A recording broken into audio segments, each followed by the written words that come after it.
life atop the pillar. And so we'll talk about Simeon Stylites.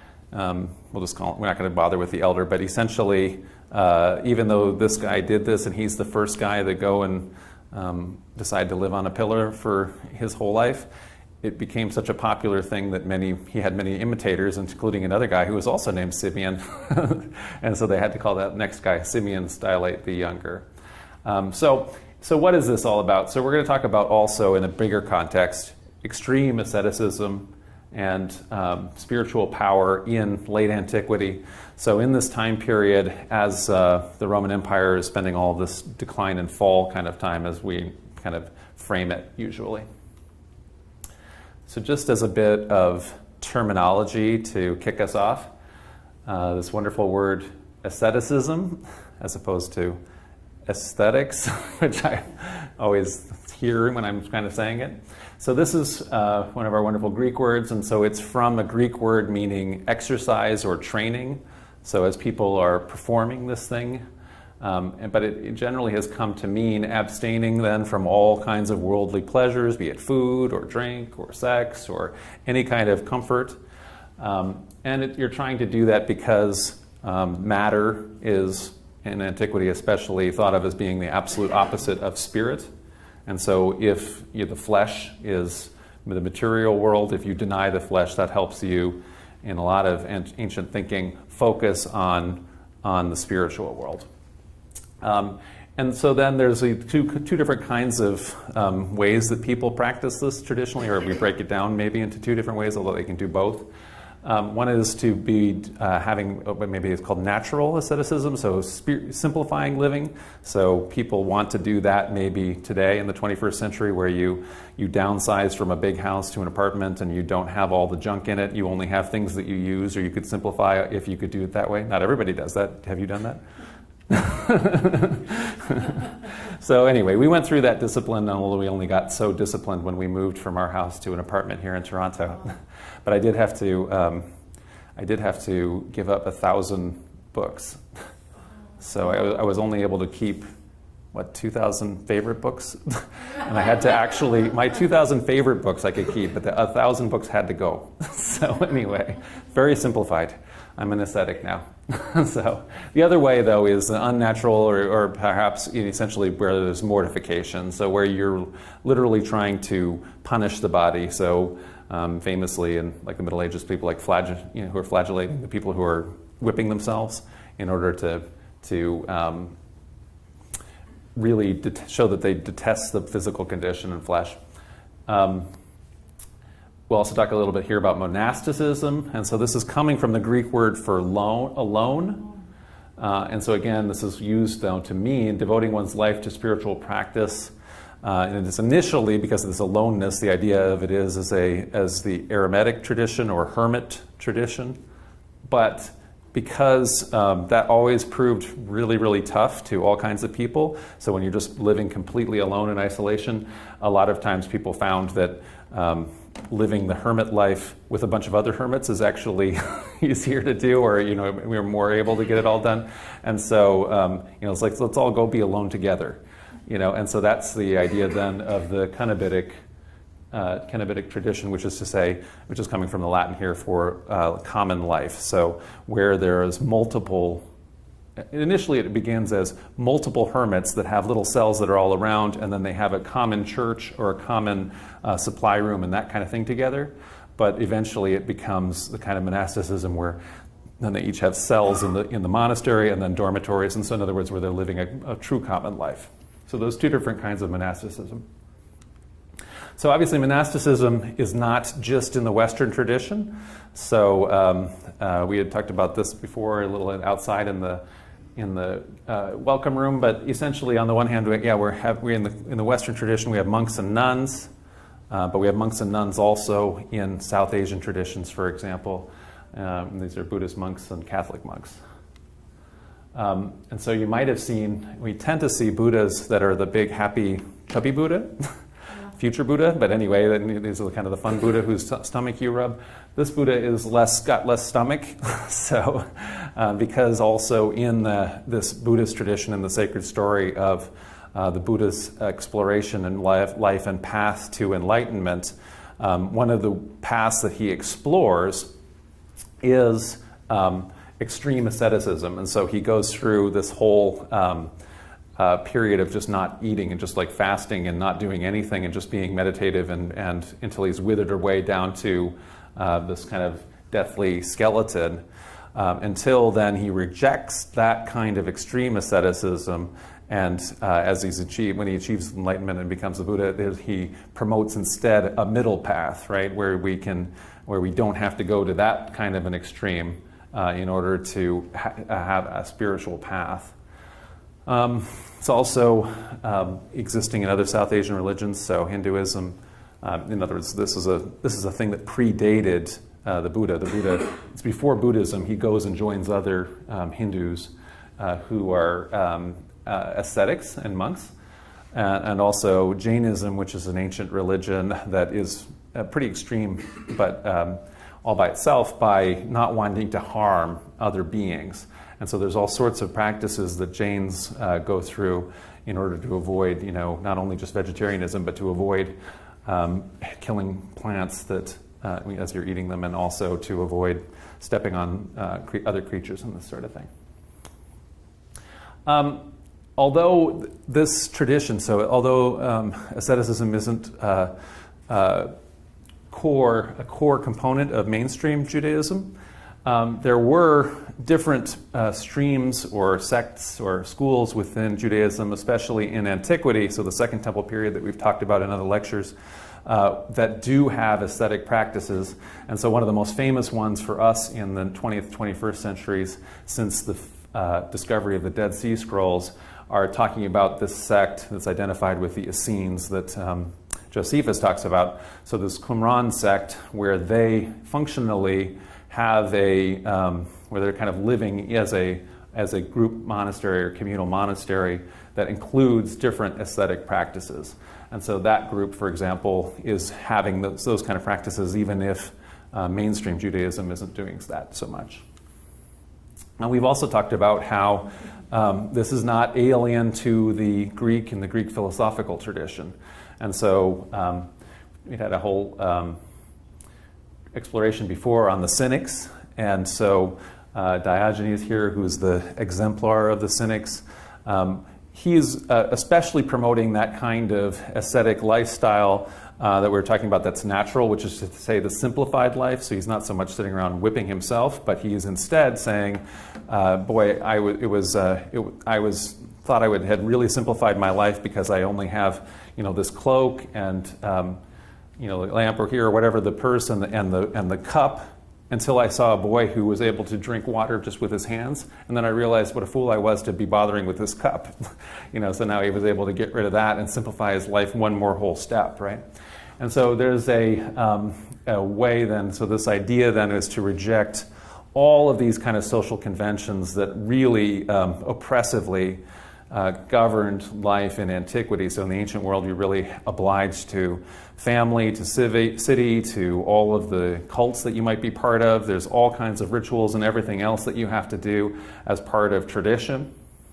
And so one of the things that the Cynics really were trying to do is cut through all of that and say, no, the way that you live a good, pure life is to just not worry about all those things. You don't have to spend all your time worrying about performing a funeral rites for your deceased relatives because they're gone. I know what the lamp is about, but what are the dogs over them?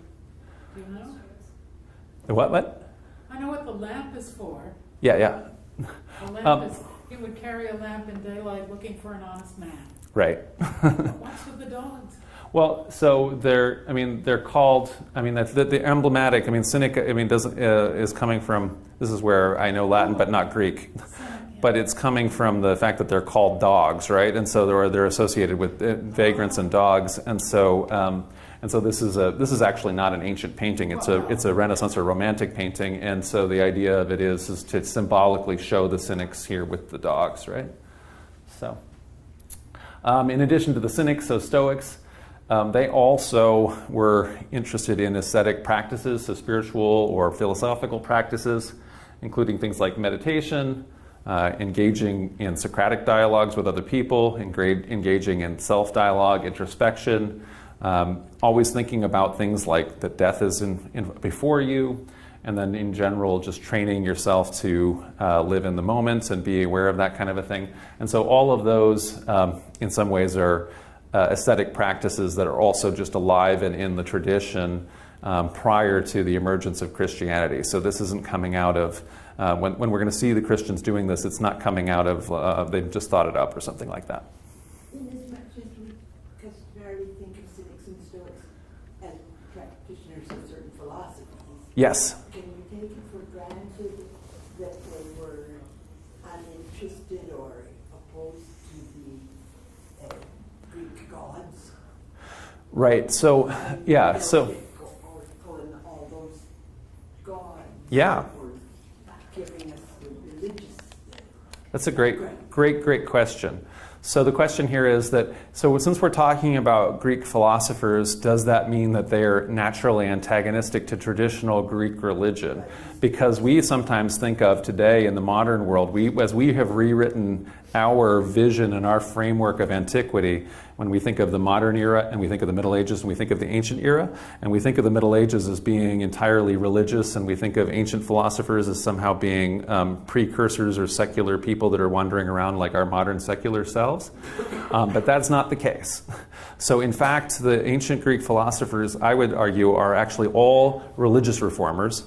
And the reason why Socrates is killed is for being a person who is leading away the youth from traditional practices, but it's not necessarily denying, in almost all cases, it's not necessarily even denying the existence of the traditional gods. In some of the rare cases, some of the philosophers, the ones that are accused of atheism, which is rare, the Epicureans, they are actually not even saying that they don't believe in the existence of the gods. But what they're saying is that the gods can't do anything for you or are of no purpose or no power, and they are also subject to all of the same kind of issues that we are in life. But so what I would say instead is that these philosophies are existing side by side with all sorts of traditional practices, because ancient religions were largely not philosophical in nature. They were largely more about practice. And so if you were in ancient paganism, you would have all sorts of rituals that you would go through, all sorts of things that you have to do, all sorts of crossing your fingers when you go out through a threshold, and all kinds of different ways that you are propitiating the gods.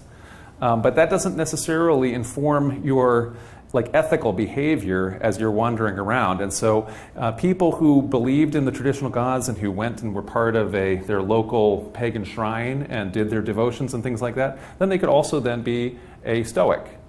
And they could actually have that be their moral philosophy.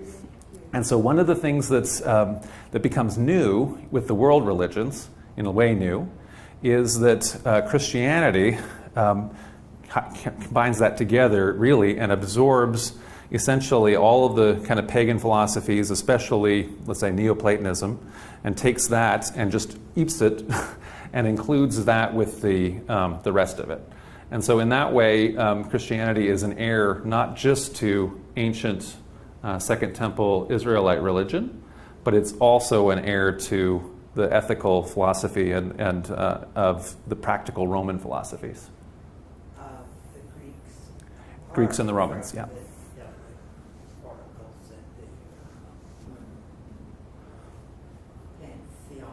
Sure, that's right. Yeah. Absolutely. You're welcome. Okay. So I just have one question. Yeah. So as Jesus came along, he was saying a whole bunch of practices you might as well throw away. Uh-huh. There's like come with new practices. But then what he said, he always kind of glue the old with the new. Mm-hmm. He wouldn't do that. Well, we've had we've had several lectures on the historical Jesus, and it's very complicated because the reality is that there's different ways that we can approach it. because we have the multiple pictures of Jesus from the Gospels, and so we have the early Christian traditions for how Jesus was, and then we have multiple different academic pictures of the historical Jesus, which are different ones are academically defensible, and so but they contradict each other, and so we can't. It's very hard for me to give you a simple answer on that one. Yeah. Yeah. Okay. All I wanted to say though is that there are all kinds of significant precedents for asceticism and also monasticism that exist in the ancient world, including the ancient world that where Christianity emerges. The first Christians, Jesus and John the Baptist, for example. And so Jesus is a disciple initially of John the Baptist, according to almost all of our accounts that we have. And John the Baptist is generally always described as one of these kind of desert hermits, right? And so one of his description in the Gospels, Gospel of Matthew, is that he's a guy who's wearing, camel hair and skins girded about his loins, and that he would go around and he's kind of eating natural stuff, so locusts and honey. So he is not a person who's like living in town and is not having a simplified life, right? So there's an idea then at the beginnings of the movement, the guy that Jesus goes to begin Jesus' ministry is already one of these kind of desert hermits. And so we just have all of that background, and then I want to just bring that to our topic for tonight, and then we'll get to kind of the connections here. So for Simeon Stylite, and which just means pillar dweller, and let's have a little sketch of this guy. And there's so many great pictures of him, right? so all of the different icons where he's inside there. Although he always looks way better in pictures, I think, than he could have ever looked. So if you look at if you read the descriptions of the book and the life, he does not have all these clothes. There is no way his hair looks this good on any given day, and he would have been more like that Buddha that we saw that looked like a dead skeleton, I think, at best. And his column also wouldn't have been so nice. But anyway, so it's really nice and it cleans up well in the icon. So he's from the late 4th century where he's born. He is from a Roman province called Cilicia. That's the same province actually where the Apostle Paul is from. And that's now Turkey. But if you think of how Turkey it's like the bottom of Turkey where it's right next to Syria. From childhood, he's a zealous Christian. He does this thing where he renounces his property and gives his inheritance to the poor. So there is a challenge in the Gospels where that lots of these desert hermits, St. Anthony and others, hear this, where Jesus is talking to a rich young man. The man says, "What do I need to do for salvation?" And he says, "Well, you know what to do. There's the commandments: love God, love your neighbor, all this kind of thing." And he says, "Well, I'm doing all that." And he's like, "Well, now what am I supposed to do now?" And he says, "Well, then, sell all that you have to give to the poor, and come follow me." And so then the guy's like, I don't think so. I don't think so. Anyway, so that's in the story. But then lots of these guys, and men and women both, who hear that story, then they find that very compelling and they do it. And so they sell all that they have and they go follow Jesus into the desert. So the story again that Jesus is 40 days and 40 nights before his ministry, before he goes about the rest of Jesus' ministry. He goes into the desert and is tempted by Satan, by the demonic spirits. So a lot of people took that as a model, and Simeon here is one of them. So at 16, he enters a monastery, but his austerity practices, so this includes everything like fasting, continually praying, exposing himself to the elements, shutting himself up in tiny confined spaces. It's so extreme that the other monks ask him to leave. And in fact, if you read the Hagiography, which is to say it's like a biography, except for it's made really it's for a saint, but it's an apologetic biography. In other words, where the person is writing really good things and very miraculous things and things like that. You're not hearing all the bad stuff. But what you do hear bad stuff in it is that all the other monks are continuously jealous of this guy. So. And this had happened, I'm forgetting the name of the other monk, but essentially there's and again in the desert tradition, they have these monasteries where all kinds of monks are living together and they're all doing these austere practices and things like that. And so a very renowned monk who secretly pretends that he's a brand new novice, just an older guy who is joining the monastery. He goes to the monastery, and so they're all doing their prayer. They do a prayer all day long. They fast all day long. Then this guy does the prayer, and he fasts all week, 2 weeks.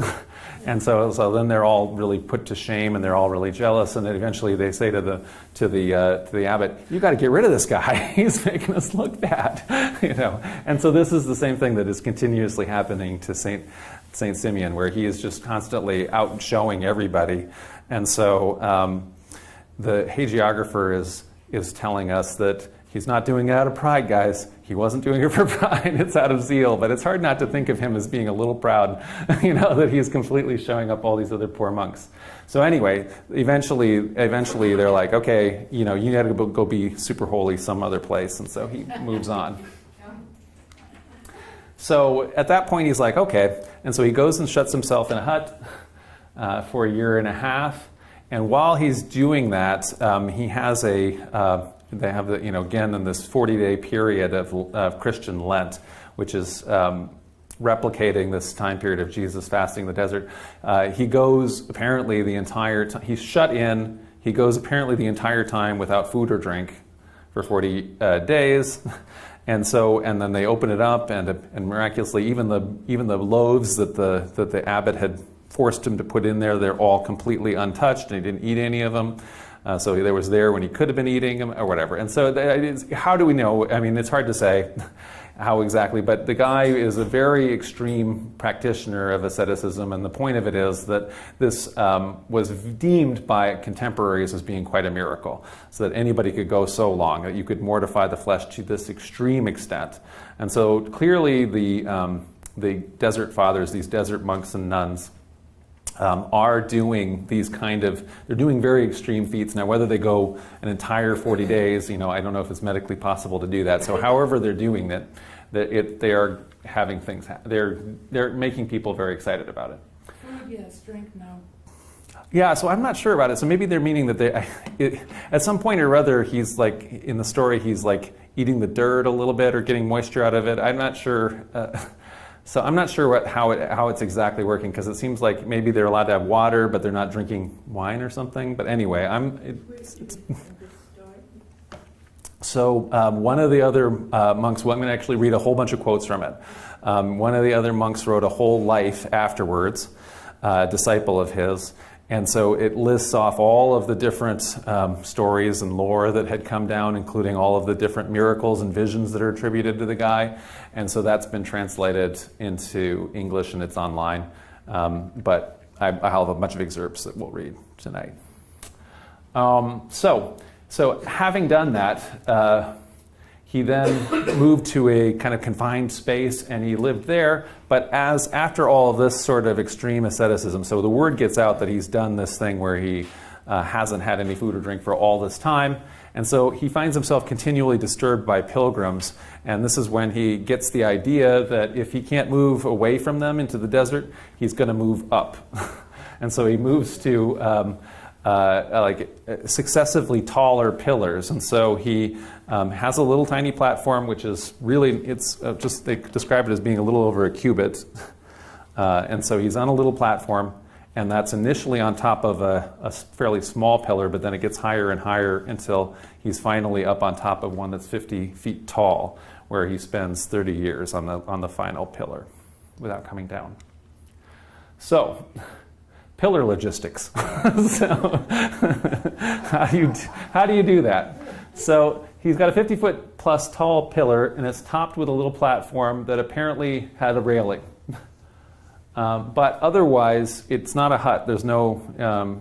He's totally exposed to the elements. Apparently, initially, he's got also a stake that's on top of there, and so that he can be tied to it, so that for the 40 days of Lent, he doesn't actually have to ever get down, so he's just always standing during the whole thing. But that's not the case later on. He doesn't have that anymore. Down at the bottom, then there's a space around the pillar, and then there's a double set of walls, apparently, to keep all of the pilgrims and everybody from approaching, so that he can pray and things like that, so they're not immediately under the column constantly making noise and bugging him and things like that, which is apparently a big problem. So meanwhile, like in this icon, the followers, apparently they can either, send him stuff up in a bucket, or they can use ladders, and they climb up the ladders, as it's described in the story. I looked and looked and looked. Obviously, they don't mention it in the in the hagiography, but just in the general awareness as we're traveling around Europe, and we're seeing kind of medieval castles and things like that a couple of weeks ago. The castles, it's not like they have a big sewer built into the castle or the cities and things like that. Essentially, there's a wall, and the toilet seat is out over the side of the wall, and it just goes right down on the side of the wall. And I'm presuming that that's how the pillar worked. So there we are. That's a question that a lot of people have been asking every time I mention this topic. So I thought I'd at least try to do some research. Okay, so here's this Antoninus, who's the monk who wrote this hagiography. We'll just look at some quotes as it's describing. And so this is not immediate, and so a lot of times the case with hagiographies, we have to, you have to understand that the source is a very zealous follower who believes very strongly in the person's holiness and also their supernatural connections. But that's just the bias of the work and the writer. We'll see a little bit. We have some other writers who are not Christian, and their response to all this stuff, and it's not the same as what the devotees think, right? So here's what Antoninus says. Simeon, endured such suffering that neither among the ancients nor among the moderns, and everybody's always modern, right? So in other words, people who are living in the 5th century, could be found any who had suffered as he did. For what body is there, or what limbs, that could endure with fortitude in such a manner? For he stood 40 years upon a pillar, which was about a cubit in width, and his feet were bound and fettered as though in stocks, so that neither to right nor left was he able to shift one of them, until even the bones and sinews of his feet were visible from suffering. Also, his belly burst open from standing. And so his disciples used to say that the suffering of his belly was more severe than the suffering of his feet. 3 of the joints of his spine were dislocated from the constant supplication with which he was bowing and lifting himself up straight again. So he's just continuously engaged in this kind of supplication practice. And so that has also affected his spine. So that's his physical condition. He also is challenging the elements. So he stood valiantly against the heat of the sun in summer, and against the severity of the cold in winter. Therefore the sun was like a crucible, and the saint like gold. So he's being purified by the elements, right? The fire therefore lowered its temperature, the furnace of the testing grew cool, and the athlete of God came off victorious. For the north wind came with its snow, and the west with its ice, and the east with its gale, and the south with its sultriness, all of them combined together, accompanied also by heavy rain, and joined war with the wise master builder who had put his house upon the rock.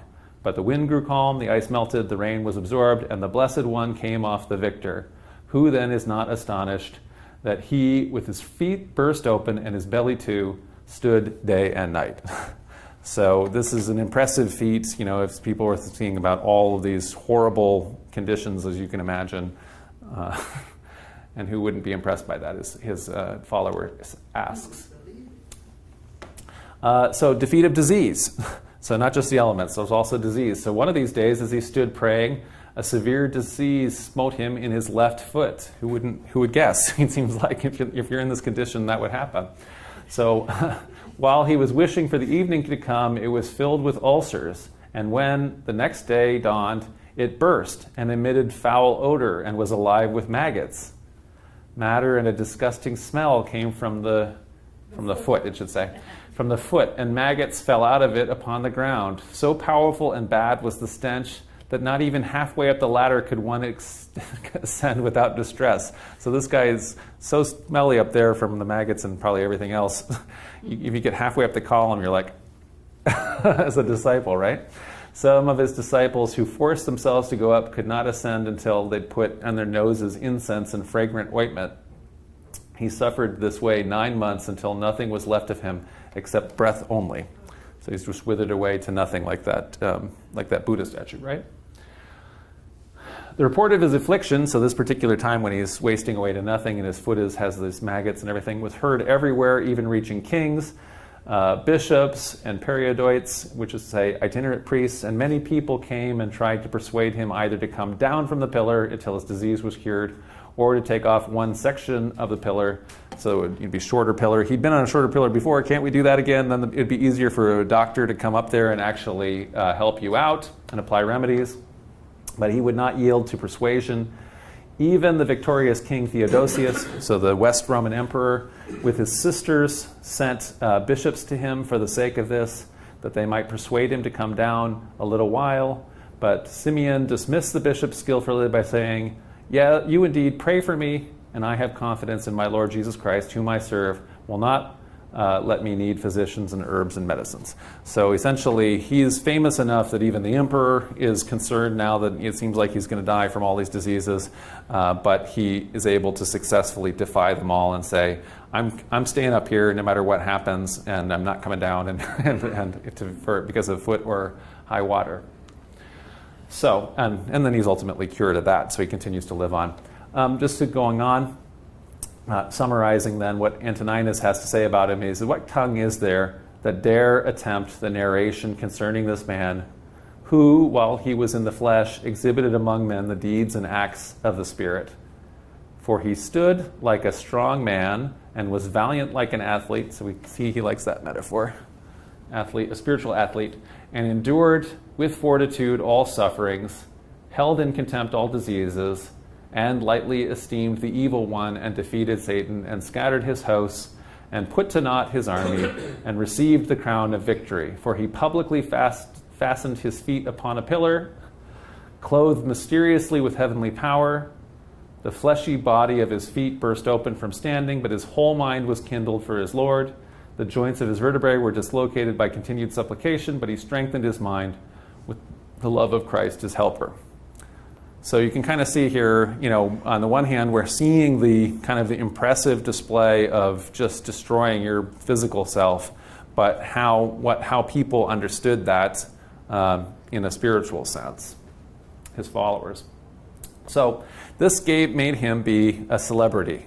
So he became a celebrity ascetic, as we mentioned, even kings and emperors. So denial of food, drink, sleep, property, protection from elements, all of these kind of things. He does this in a most extreme way possible, and he's called an athlete and a warrior of God. And so these feats are viewed by contemporary people with awe, and they sort of see this as all signs of somebody exhibiting supernatural power. And just being able to go and actually see a live miracle, essentially, is what this show comes. And so as a result, he's a huge celebrity in his own lifetime, and he attracts all kinds of followers and pilgrims. This is a later imitator. This is the younger Simeon, but essentially it's a kind of a pilgrim emblem, as people would go kind of as pilgrims are ancient tourists, so you go do the tourism for these guys. Because of this, then, there's this perception of, because of this kind of extreme spiritualism, there's a real perception of supernatural power. And so this is an early engraving of the guy, again with the pillar, but in this case there's a giant snake. And all through the hagiography, there are just continual visions of like a giant snake appearing, and he does battle with the snake, but then it'll essentially disappear in a puff of smoke, because it's not, a physical snake. It's essentially he is fighting with demons. He's fighting with Satan and winning. So essentially, what? He has a book. He's got a book up there? Looks like it. Yeah. So he had, he wasn't totally bored up there. so he had, he was praying all the time and everything like that, but he was writing people letters, for example. So we have letters, and so he's giving instructions. At some point or other, he might have had books up there. So they put things in the bucket and take it up to him. So That answers my question as to whether some such person might indeed have existed, that he's not entirely a product of the imagination of Antonius or anybody else. No, yeah, these are pretty well attested. Somebody who did extreme feats. I mean, they were known. People were sort of known in the flesh. Yeah. At the time they were alive. Yeah. Could you repeat the question? Yeah, I'll repeat the question. So the question is, do we have a good number of kind of eyewitnesses that we can attest for sure that this isn't just the monk making this whole thing up? So in other words, his follower could have just written a good story. A very, very good story. but- Imagine it's anything else. Right, because it seems crazy, right? But in fact, this kind of extreme ascetic practices, there happen a lot actually throughout history and continue to this day. So people in South Asia, there are still people that doing incredible mortification. Are you going to mention one, Shaheen? Yeah. I was just gonna follow Yeah. up on that. Yeah, so people will do these kind of things. We have very good accounts, for example, so for First Nations people, there are various, like they have these descriptions of like the Mandans initiation rituals where they essentially take hooks and they put it through the flesh and you're hung from a pole and all this kind of thing through the ribs and stuff. And there are like lots of witnesses who have talked about this. And so in other words, people have done very extreme ascetic practices for a day or two. No, people can really do it for a whole long time. And in fact, so not only was this one so famous, and there's lots of people who saw him, but in fact, and we have his letters that he wrote and this kind of thing, so it's not just from this monk. But he had a bunch of, so like I mentioned with this one right here, this is, Simeon Stylite the Younger, right? So once he did this was very impressive to people, and there are lots of Stylite monks after this. So there were a lot of guys who later lived up on the pillar for also long time in imitation of the first Simeon. And according now, whether or not this is true, there was in one of the funnier chroniclers says that they were so frequent that in some cases there would be one of the Stylite monks in shouting distance of another one. And so they would actually both be on pillars, but they'd be close enough that they could shout at each other. And the one is like a Monasticism, and the other one is a, and they're screaming at each other about like, Christ has two natures. Christ has only one nature. This kind of a thing from on Did top. they have an audience? Yeah, of course. So there's lots of people not on the pillar, but there's still a lot of people on the pillars. So apparently, anyway, it became a pretty big thing for at least a century afterwards. And so it is something that you can do. I don't recommend it because if you read the stuff about the maggots and the vertebrae, I think we can probably go ahead and not. But it is possible to do. And he did. Now, whether or not, how you want to interpret all of the supernatural beasts that he's fighting, they generally are described as vanishing like in a puff of smoke and things like that. So it's possible these are the kind of things that when you were having these extreme ascetic practices where you don't eat, don't drink, you don't sleep, and you're constantly doing movements and things like that, you may well, we should think, experience all sorts of visions of which could be metaphorically shown to be temptation, right? And so there's all of those are viewed as being like a serpent or any other kind of thing. But people in this time period routinely thought of this as being quite real. So even though we're in a much more skeptical era, in late antiquity, people had a very growing fascination with the supernatural. And this is not only true, and it's not only what Christians are doing.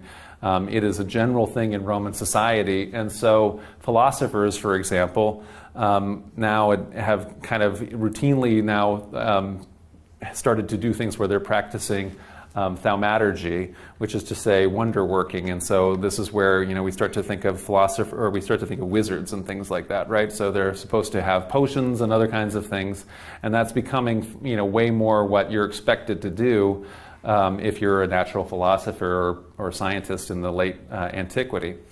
And so according to the hagiographer again here, Simeon is regularly engaged with fighting off these demons that are in the form of serpents and other beasts, and then he would do the same thing that he does with the elements, which is to say he ignores them or defies them, and then they have no power over him, and so then they essentially flee before him or disappear in a puff of smoke.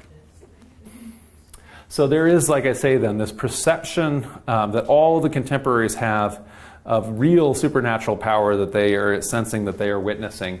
And so as a result, pilgrims are going to travel to him all over the place, and this is an example of all these kind of people. I'm always reminded of the one of my favorite movies, The Life of Brian, where Brian, if you've ever seen this is the Monty Python version of the life of Jesus, but essentially when Brian is deemed to be the Messiah by a whole throng of followers, they all come to him with all their problems, and the one guy kind of bends down and says, "Lord, I am afflicted with a bald patch," and all this kind of thing. But anyway, in other words, the people had very serious ailments beyond that, and they would travel very long distances with the hope that some of this supernatural power will then be imbued on them.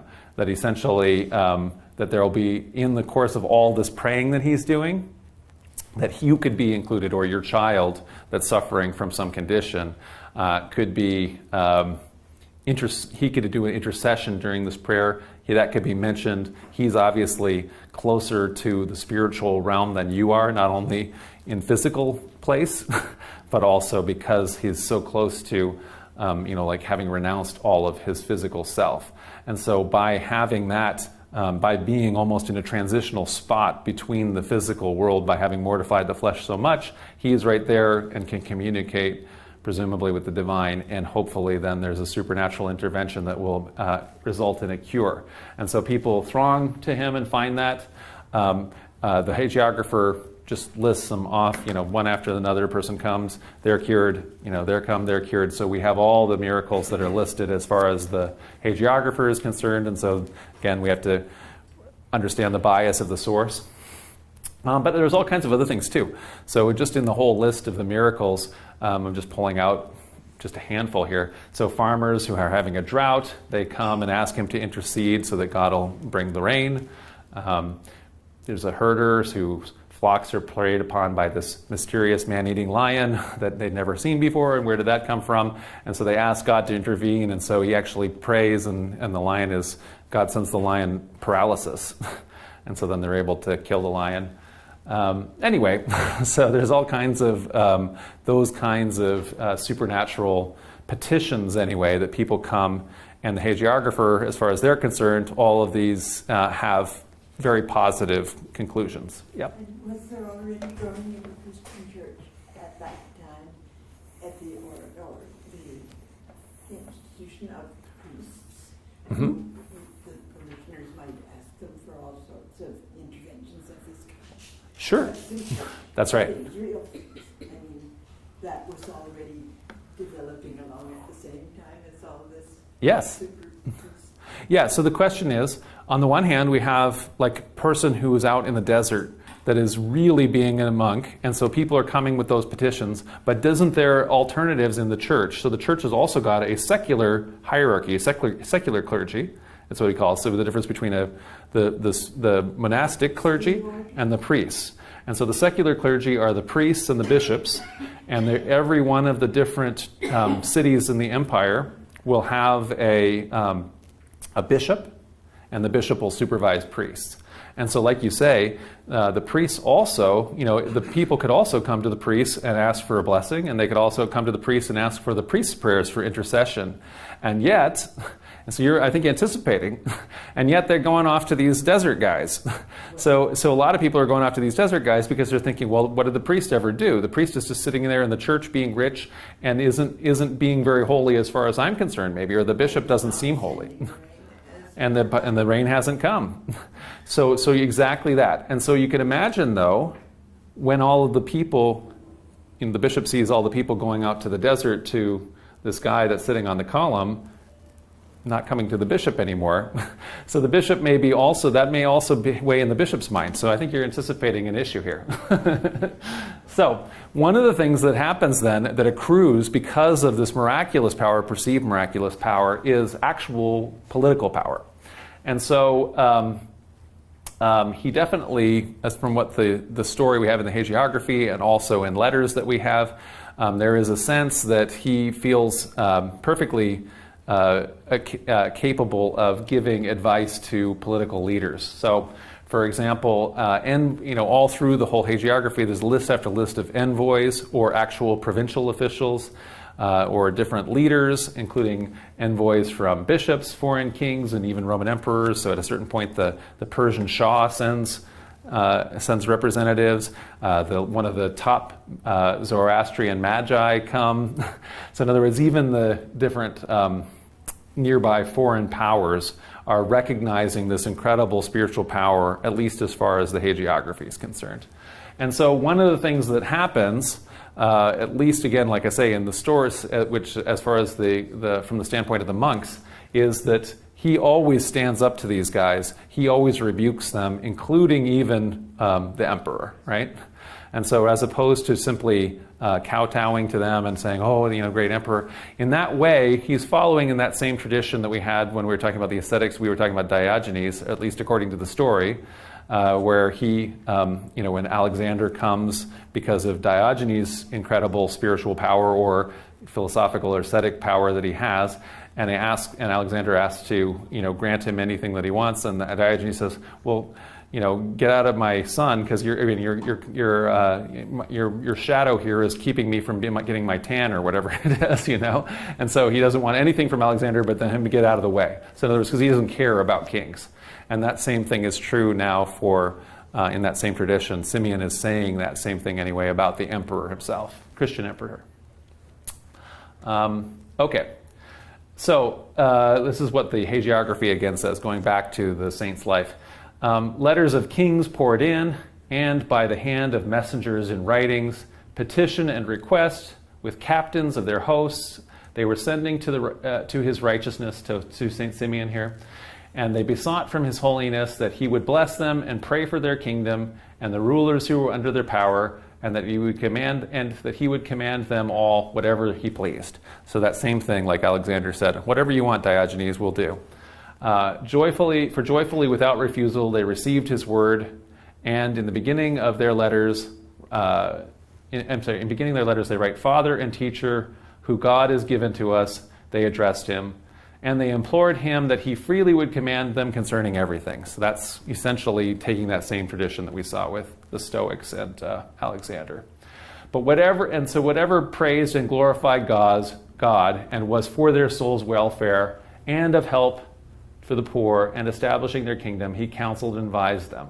So he sends that back, and he really only talks to them as if, as a Christian, right? And teaching them that same kind of extreme gospel purity that he's concerned with. But those kings, with the princes who were under the authority of their kingdom, joyfully received the answer of the letters of the Blessed One, and quickly did all that he commanded as his pleasure. So, in other words, he is able to make these interventions, and they do what he says according to, anyway, his followers. These are, in some cases, like the guy is saying, are in favor of like having them be more Christian or having them live a more, let's say, Christian or ethical life, and also to do justice for people where the poor have been oppressed, or where local corrupt officials are exacting too many taxes, and he's telling them to stop doing that. And so those are all listed off in the Hagiography. But it's also not always for good stuff. So the guy sitting on top of the pillar, I mean, whether that's good, you can decide. But anyway, when the guy sitting on the pillar also has a very extreme sense, for example, of religious intolerance.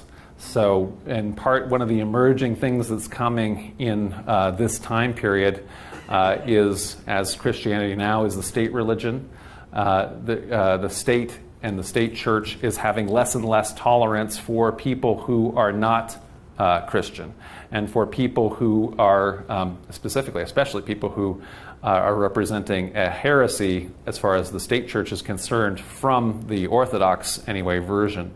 And so he's also very much writing to these leaders and telling them these heretics can't be suffered to live. So they need to be put away. And in one of the big examples that we have actually in the Hagiography is a really bad one, which is there had been a kind of a popular zealous Christian people uprising in a Roman city where they had destroyed the Jewish quarter, and they'd expelled all the Jews, and they'd taken all of the Jews' property and moved into the houses. And the Roman Emperor Theodosius II had issued an edict that this was incorrect. His prefect had advised him to do this, apparently. And so he ordered all of the Christians to leave those houses, and that they should be restored and rebuilt and given back to their actual owners. And so Simeon writes to Theodosius and says, that is absolutely wrong. And you need to stop that and stop supporting Jews. And so then the guy reversed himself, and he fired his prefect. And so this is an example of Simeon using his political power for intolerance. So, yeah. Was that already an established practice on the part of Christian spokespeople to denigrate Jews and Judaism? Well, or was he one of the first? so it's in the tradition all the way back.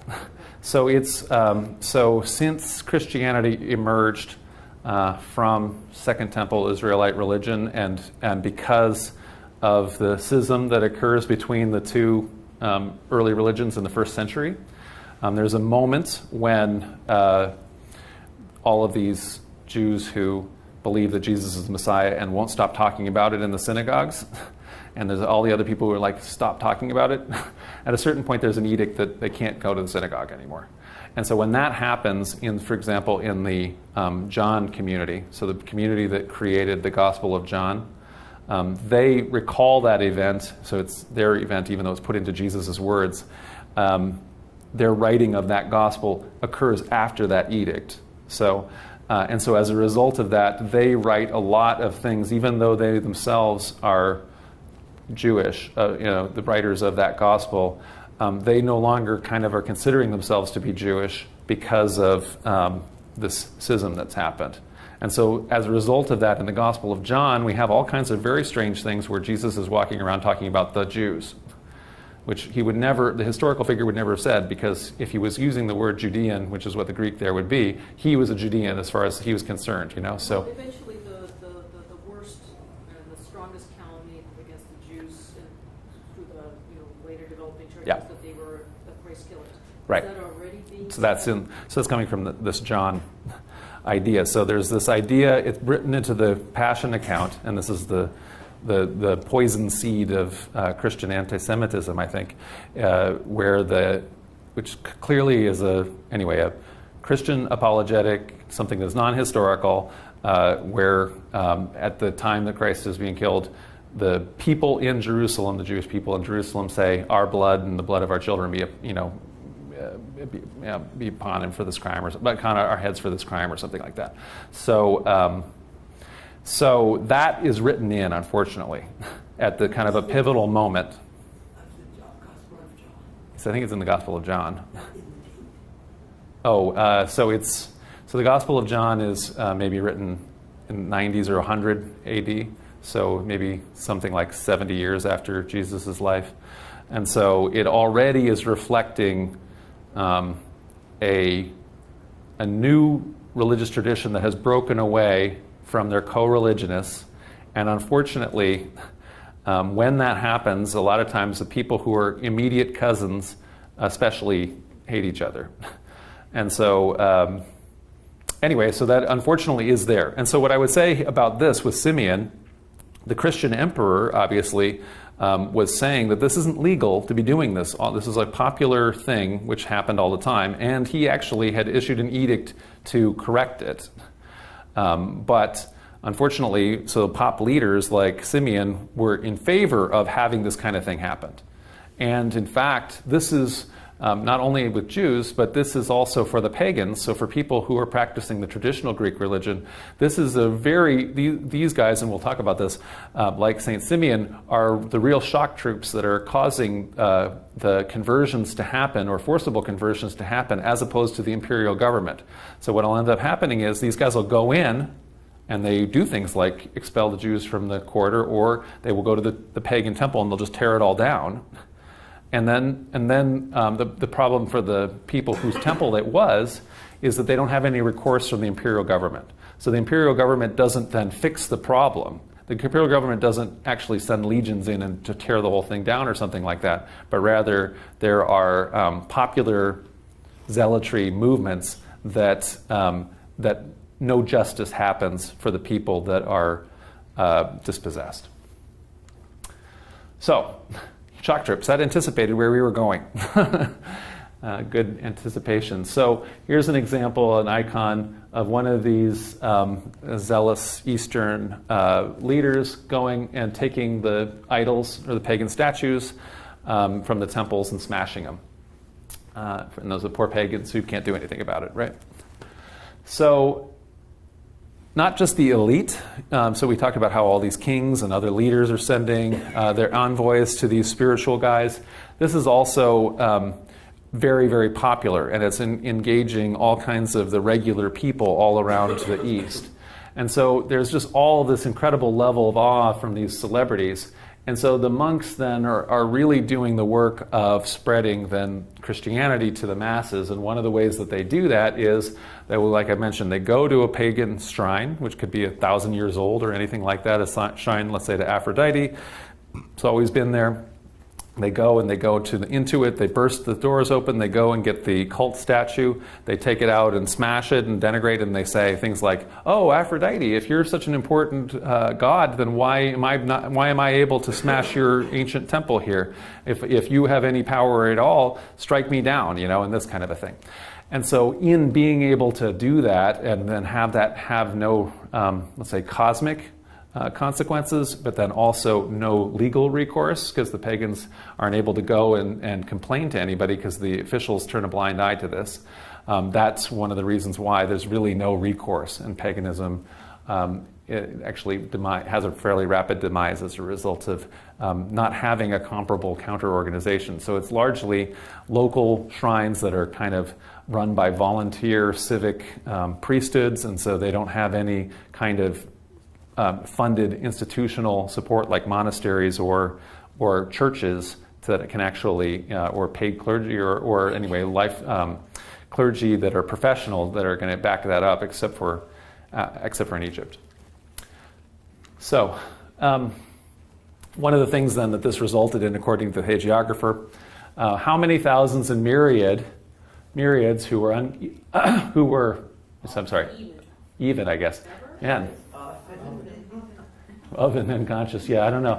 There's some typos. I typed these two things too fast in, okay? But anyway, so we're unconscious that there is a God. So people are not even aware that there's the supreme God anyway. Though the saint came to know, through the saint, came to know God, their creator, and became worshipers and his adorers.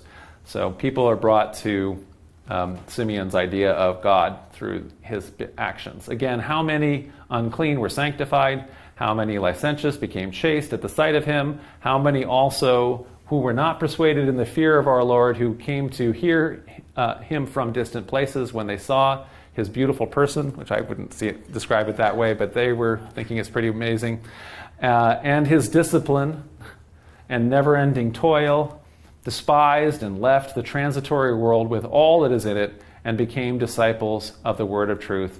And many of the some of them were vessels of honor. So anyway, there's some typos there. I typed too fast. Oh, thank you. That's nice. How many distant Bedouins who did not even know what bread is? That's, I think, a bias again of the author. I think that Bedouins know what bread is. But whose subsistence was on the flesh of animals, when they came and saw the Blessed One, when they came and saw Simeon, became disciples and were Christians and renounced the images, the idols of their fathers, and served God.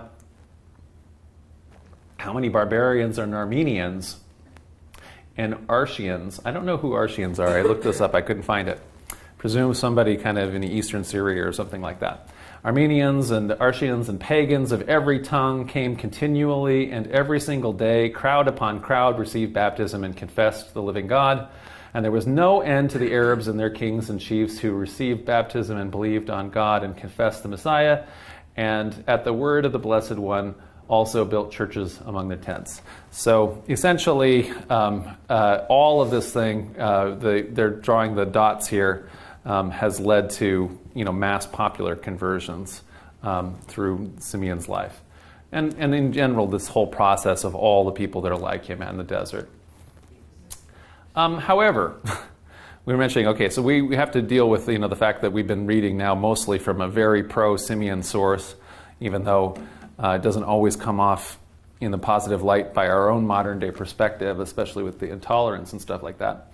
But not everybody at the time found this extreme asceticism to be appealing. So Rutilius Numantius, who is, Namatianus, I should have been reading that ahead of time.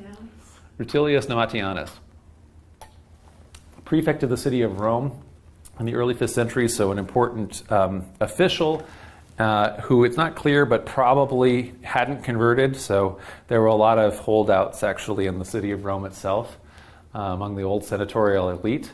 And so he wrote that when he'd been traveling around, he visited a filthy island filled by men who flee light. Monks, they call themselves, using the Greek word, because they want to live alone, unseen by man. Fortune's gifts they fear, dreading its harm, mad folly of a demented brain, they cannot suffer good for fear of ill. So, in other words, because they are so worried about having evil, they also have despised everything that's good to do in life. They're just living in this kind of filthy condition, and he was not impressed by them. You anticipated that bishops also may not like all of this stuff. So as bishops also became important imperial officials, they were also very antagonistic to ascetics and monks as threats to the church's new hierarchical structure. So we talked about different times how, even in the first generation of Christianity, that one of the very earliest types of Christians that we saw were apostles, and yet by the time we get to any time of the historical time frame, apostles are completely gone. And so the idea of it is apostles were itinerant preachers who would come and they would bring, without bringing any property or anything like that, they'd come to your congregation and they'd only be allowed to stay there for a day or two, and meanwhile they're praying that God will give them this day their daily bread and this sort of thing, and then otherwise they are preaching by the Spirit, and so they will be prophesying, and they will be practicing these kind of ascetic practices and things like that. By the end of the first century, there ceases to be these figures because, most likely because these congregations don't like them very much at a certain point. So these guys, in addition to the ones that are seen as being true apostles, they're also ones that are seen as being kind of like freeloader apostles. And so over time, the early church develops rules, and the bishops start to be in charge of these established congregations. And at a certain point, we talked about how the bishops ceased to want these kind of guys to be coming to their congregations, and instead said, hey, why don't you go off into the desert, or why don't you go into one of these new monasteries and things like that. And so that's still happening, but even so, as we were kind of anticipating, if instead of following the counsel or acknowledging, let's say, the spiritual power of the bishop, the person is running off to the desert to a guy that's on top of a pillar, this also is potentially a threat to the hierarchical church. And the monks felt the same way back. So John Cassian, who's an ascetic, he advised, monk ought to flee women and bishops. I don't want either of those. And so these are already bishops as imperial clergy, right? Built into the mosaics. So just to kind of talk about this, so why did all of this asceticism take hold when it did? Why did this become a central Christian practice? We talked about one of the things is that this is a way for people who are very interested spiritually to continue to exercise their piety outside of the congregation, the more rigid congregation.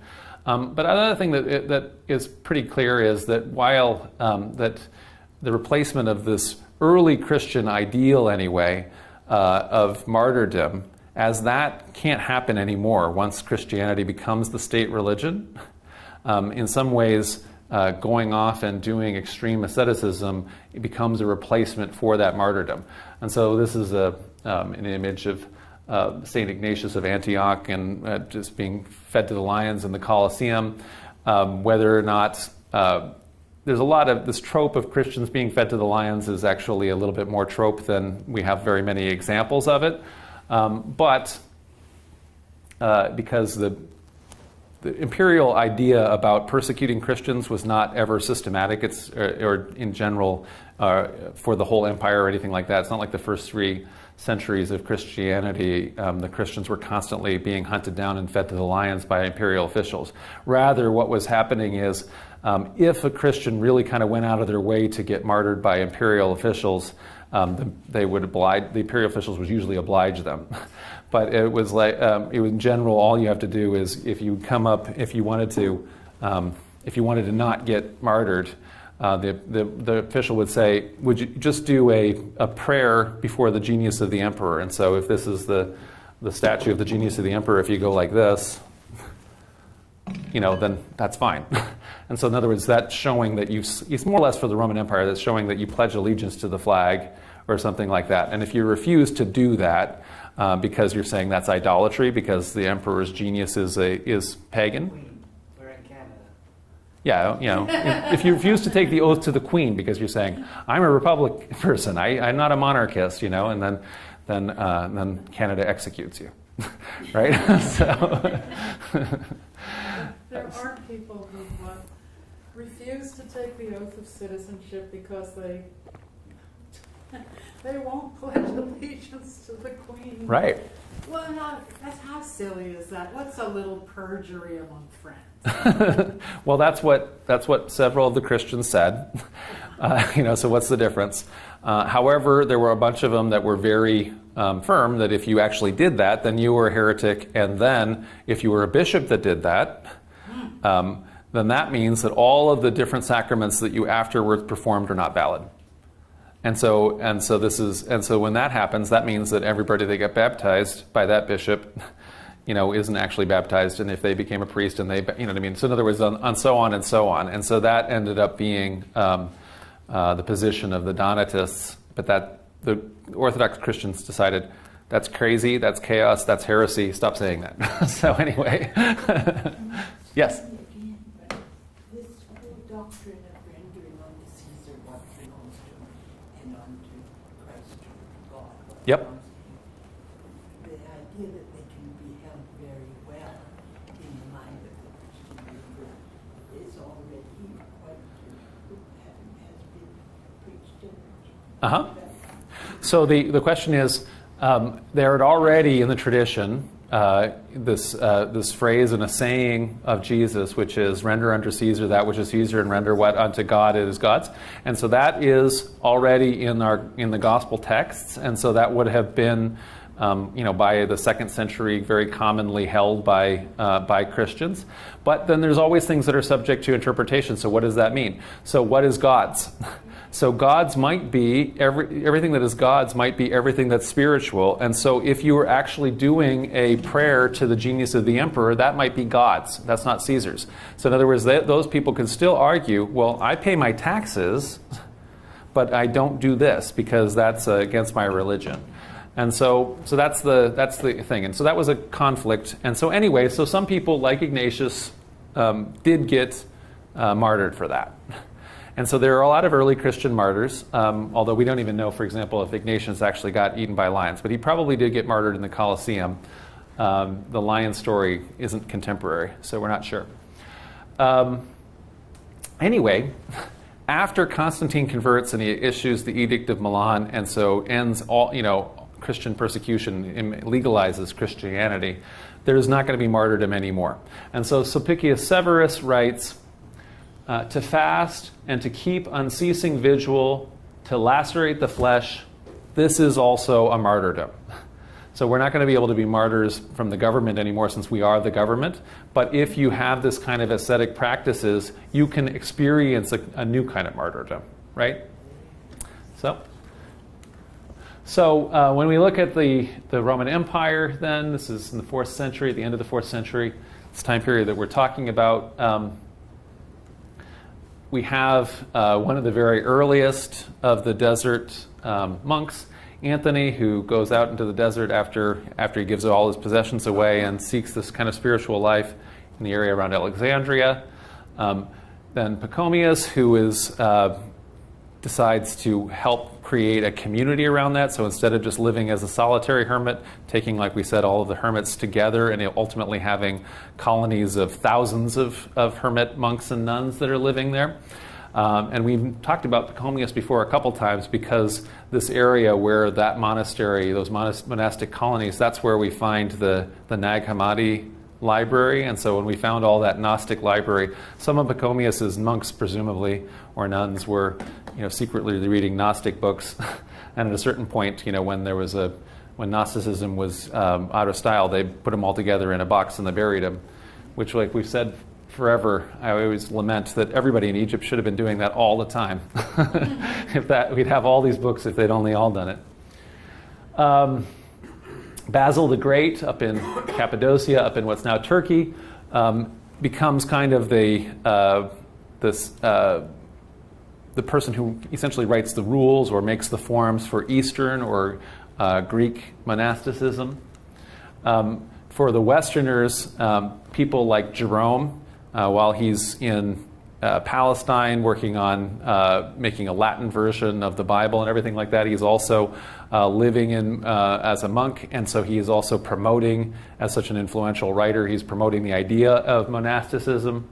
And one of the first early important monks in the West that's kind of bringing the tradition to the Latin West is Martin of Tours, who's running around doing miraculous things among the Gauls and converting all of the Gauls from paganism to Christianity.